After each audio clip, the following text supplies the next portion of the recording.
జగన్మోహన్ రెడ్డి చెప్పాడు. 2 ఆయన total current ఛార్జీలు తగ్గించేస్తాడంట. చంద్రబాబు నాయుడు బాధేశాడంట, కరెంట్ ఛార్జీలు తగ్గిస్తా అంట.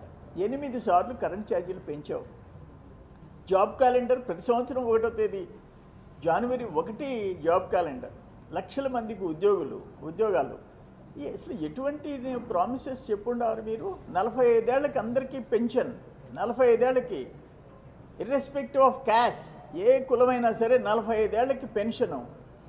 ఇవన్నీ జగన్మోహన్ రెడ్డి చెప్పి నేను 99% చేశాను. 99 ఏంది 99% చేసేది? ముంచేశారు. 99% ఈ రాష్ట్రాన్ని ముంచేసేసినారు. అది 100% కరెక్టు. 99% ముంచేసేసారు. అప్పులు పాలు చేశారు. అరాచక ఆంధ్రప్రదేశ్గా పేరు మార్చేసేసినారు. మద్యపాన నిషేధం విధిస్తానని చెప్పి అక్కచెల్లెల చేత ఓట్లు వేయించుకొని దాని మీద ఈరోజు చస్తున్నారు జనం. ఆ మందు తాగి చస్తున్నారు.